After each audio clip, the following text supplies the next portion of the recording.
Atensyon mga Filipino senior citizen, mga programa at benepisyo na makukuha ng mga lolo at lola sa ilalim ng National Commission of Senior Citizen or NCSC. Alamin natin paano makukuha at paano makakasali. Dito lamang sa video na to ating pag-uusapan. Hold up.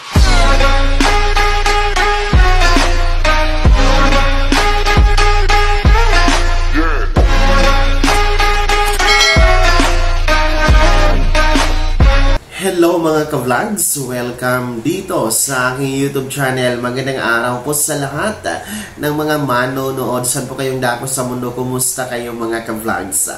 Pag-uusapan natin ngayon kung ano-ano nga ba ang mga programa, benepisyo, kabilang po ang ayuda na makukuha ng ating mga lolo at lola sa ilalim po ng National Commission of Senior Citizen or NCSC.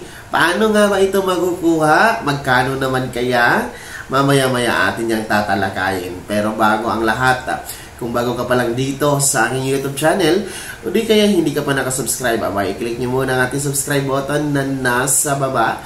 Huwag niyo kalimutan na pindutin ang notification bell. Ilagay niyo po sa all para naman updated kayo sa lahat ng mga videos na i-upload ko. Alamin na natin mga lolo at lola ang inyong mga benepisyo at programa, ayuda sa ilalim po ng National Commission of Senior Citizen or NCSC. Nitong mga nagdaang pagdiriwang po ng NCSC dito sa ating Filipino Elderly Week, no, para po sa ating mga lolo at lola ay tinalakay po sa programa ng PTV, no, sa pamamagitan po ni Attorney Larry Gedon. Panauhin po ang ating OIC Chairman ng NCSC, no, na tinalakay po ang programa benepisyo na makukuha ng mga Filipino senior citizen sa ilalim ng NCSC. Narito, panoorin at intindihin po ninyo mga lolo at lola. So, ang nasa atin ngayon ay yung assistance to older persons na bago lang nailatag sa atin.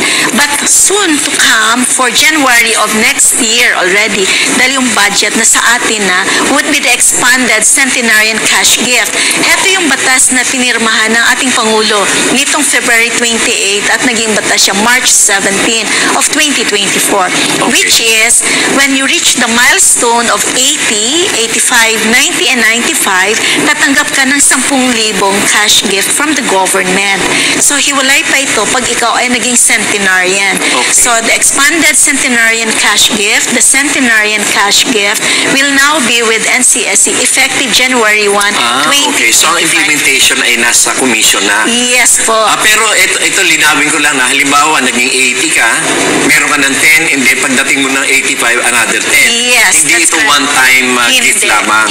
So, as they grow older, yes. As they age. As they age, opo. So, ayun po, mga ka-vlogs, napanood at narinig nyo po ang tinalakay na dalawang programa, benepisyo na makukuha ng mga Filipino senior citizen sa ilalim ng NCSC. Una po ay ang assistance for older Filipino senior citizens. So, ito po yung programa na meron pong makukuhang cash assistance ang ating mga lolo at lola sa ilalim ng NCSC. No?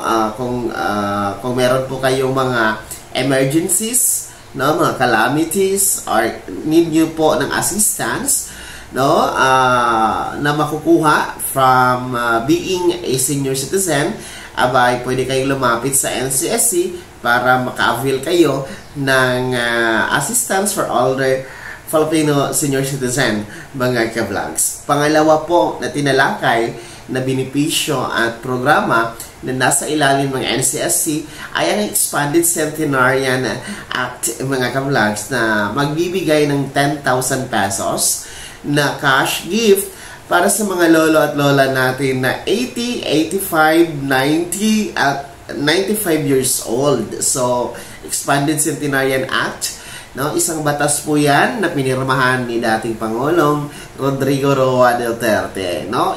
Iba pa po ito sa 100,000 pesos na centenarian cash gift when you reach 100 years old. So, parang ano lang itong Expanded Centenarian Act, parang patikim lang muna, no, habang inaantay ang pagiging centenarian. Kahit pa paano, at the age of 80, 85, 90, or 95 years old, ay matitikman nyo po ang cash gift na pauna po na 10,000 piso. Pero take note, magsisimula po ito effective January 1 by 2025. 2 buwan na lang po, magsisimula na po ang ating 10,000 pesos cash gift. Kaya naman po, sa mga lolo at lola na merong edad next year, effective January 1, 2025, kung kayo po ay may edad 80, 85, 90, or 95 years old, abay, kayo po ang buhay na manong makaka-apply ng 10,000 piso na cash gift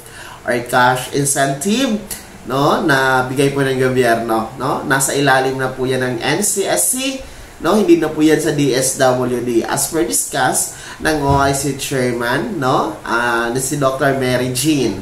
So, malapit-lapit na tayo sa implementation schedule or implementation date ng 10,000 pesos cash gift effective January 1, 2025 po yan, mga ka-vlogs. So, yun po ang dalawa munang benepisyo, no, na programa ang nasa ilalim ng NCSC para sa ating mga lolo at lola. So, yun po muna yung partial. Kasi yung ibang mga benepisyo ng mga senior citizen ay nasa DSWD pa ngayon, no? Hindi pa po siya nailipat fully, no? Kasi as per OIC chairman ng NCSC, they expect na magiging magkaroon ng transition sa lahat-lahat ng benepisyo at programa ng senior citizen mailipat sa NCSC from DSWD by early as 2025 or 2026. So, yun po yung target nila, no? Estimated implementation or transition, no, for benefits ng senior citizen from DSWD to NCSC. Sa ngayon kasi, no, yung social pension for indigent na mga senior citizen na 1,000 piso na pensyon bawat buwan ay nasa DSWD pa rin ito, no?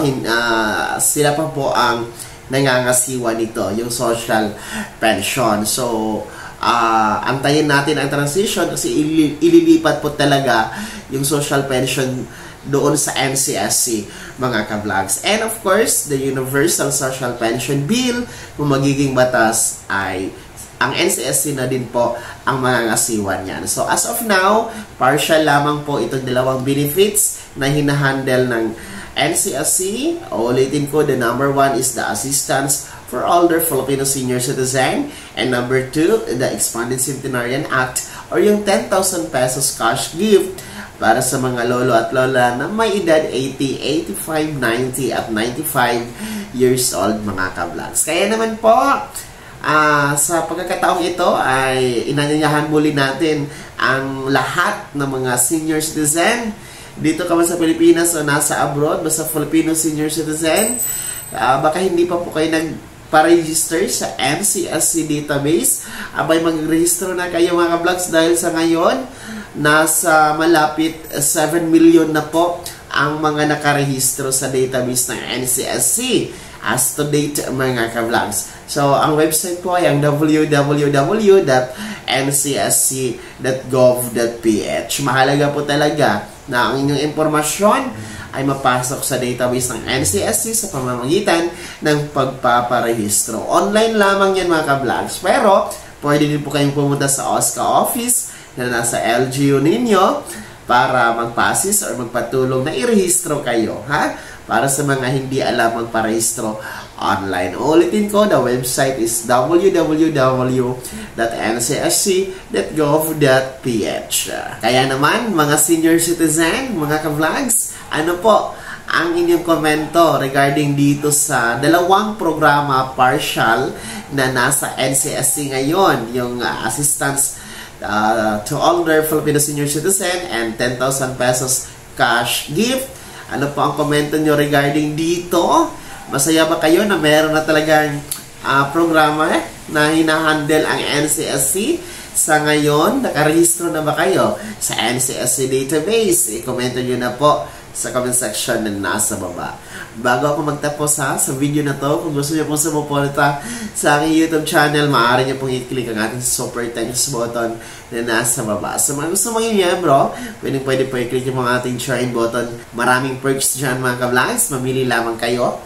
Be my member now. Sana'y naging gabay ang video na to kahit paano na pag-uusapan natin ang mga mahalagang bagay-bagay na may kinalaman sa mga benepisyo ng ating mga senior citizen. Kung hindi ka pa nakasubscribe dito sa aking YouTube channel, maaari nyo nang i-click ang ating subscribe button na nasa baba. Huwag nyo kalimutan na pindutin ang notification bell. Ilagay nyo po sa all para naman updated kayo sa lahat ng mga videos na i-upload ko. Maaari nyo din i-like ang video na to at kung meron ka pang mga katanungan, maaari nyo i-komento sa comment section na nasa baba. Paki-follow na din po ang aking official Facebook page na nasa screen nyo. Muli po, ako si Daniel Timpawan na nagsasabing dito sa aking YouTube channel, Pawang Katotohanan at lahat totoo lamang.